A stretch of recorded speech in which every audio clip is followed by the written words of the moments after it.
بھائی بہت سے لوگ یوکرائن کی نیشنلٹی کے لیے یوکرائن جا رہے ہیں اور رشین آرمی سے لڑ رہے ہیں, اس چکر میں ان کو وہاں کی کیا مل رہی ہے, نیشنلٹی ملے. میرا خیال ہے بڑی تنخواہ میں ملے تو بیوقوفی والا کام ہے میرا خیال ہے. کیوں اپنے آپ کو بھیٹ چڑھا رہے ہو اپنی.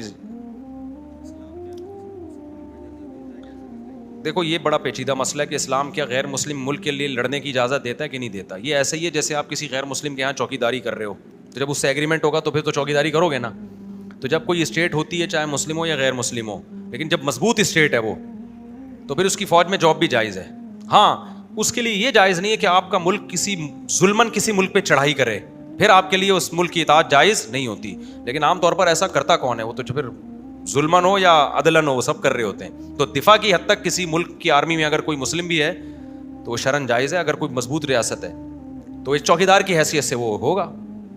تو ہم تو کہتے ہیں اسلامی ملک کی آرمی میں جاؤ تاکہ جہاد کا ثواب تو ملے نا. کیا خیال ہے بھائی, اس میں شہادت ہے, وہاں شہادت نہیں ہے, بس یہ کہ آپ نے معاہدہ پورا کیا, مرنے کے بعد جہنم میں نہیں جاؤ گے اس بیس پہ کہ جی ایک غیر مسلم آرمی میں کیوں تھے. جہنم میں جب جاؤ گے جب کسی مسلم کنٹری سے لڑنا شروع کر دو گے. بذات خود یوکرائن جانا بھی جائز ہے, آرمی جوائن کرنا بھی جائز ہے, فی نفسی ہی میں ہو یا غیر موجودہ صورتحال ہو. لیکن ہے حماقت نا, آپ کیوں بین الاقوامی جنگ میں اپنے آپ کو جھونک رہے ہو پیسوں کی خاطر. کیونکہ پہل تو روس نے کی ہے نا, پنگا تو روس نے لیا ہے نا, یوکرائن نے تھوڑی پنگا لیا ہے.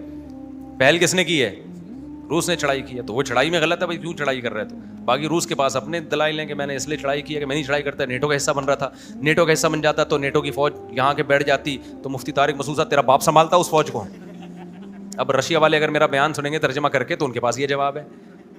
بھائی میں نے تو کہا یوکرائن کی آرمی میں کوئی جاتا ہے تو فی نفسی جائز ہے, وہ ایک ملک کے بارڈر کی حفاظت کر کے تنخواہ مل رہی ہے, ایک طرح کی چوکیداری ہے وہ, بشرطے کہ کسی اسلامی ملک کے خلاف لڑے نہیں, ظلم نہ کرے, بلکہ کسی غیر مسلم ملک کے خلاف بھی ظلم نہ کرے.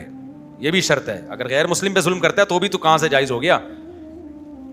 ہٹلر کے کہنے پہ جو اس کے فوجیوں نے دوسرے ملکوں پہ چڑھائیاں کر کر کے بندے مارے, تو کیا وہ جنت میں جائیں گے؟ ان سے حساب ہوگا اس کا. اب وہ کہتے ہیں ایکچولی میں تو گورنمنٹ کے لا کا پابند ہوں. اللہ کہے گا پہلے خدا کا لا ہے, اس میں انسانوں کا دفاع ہے. تو اپنے ملک کی بارڈر کے دفاع کے لیے تو ٹھیک ہے, دوسرے ملکوں پہ ظلمن چڑھائیاں کرنا کہاں سے ٹھیک ہو گیا؟ سمجھتے ہو گے نہیں سمجھتے ہو؟ تو اس لیے غیر مسلم فوج میں اس بیس پہ تو ٹھیک ہے جائز ہے. لیکن ہم جو کہہ رہے ہیں کہ یوکرائن میں جو ظاہری طور پر جو نظر آ رہا ہے وہ غلطی کس کی ہے؟ رشیا کی. پہل کس نے کی ہے؟ روس نے کی ہے. تو اس بیس پہ غلطی پر روس ہے. لیکن روس اس کا جواب یہ دے سکتا ہے کہ یوکرائن کے بارے میں رپورٹیں یہ تھی کہ نیٹو کا حصہ بننے جا رہا ہے, نیٹو کا حصہ بننے جائے گا تو پھر نیٹو کی فوج میرے بارڈر پہ آ کے بیٹھ جائے گی تو تیرا باپ سنبھالے گا اس کو, اس لیے ہم نے پہلے کیا کر دیا, چڑھائی کر. تو یہ سیاسی معاملات ہوتے ہیں, یہ بہت اپر لیول پہ بڑی بڑی گیمیں ہوتی ہیں. تو اس میں ہم جیسے بچوں کا پڑھنا مناسب نہیں ہے. ہم تو پبلک کو یہی مشورہ دے سکتے ہیں کہ یوکرائن فوج میں بھرتی ہونے کے لیے نہیں جاؤ, پاکستان کی آرمی میں بھرتی ہو جاؤ بارڈر کی حفاظت کے لیے. سمجھ رہے ہو نا, بارڈر کی حفاظت کی نیت سے کس میں بھرتی ہو جاؤ, تو مرو گے تو شہادت کا ثواب ملے گا. ملک تو بہرحال ہمارا ہے نا, اس کی حفاظت کی ثواب کیوں نہیں ہے؟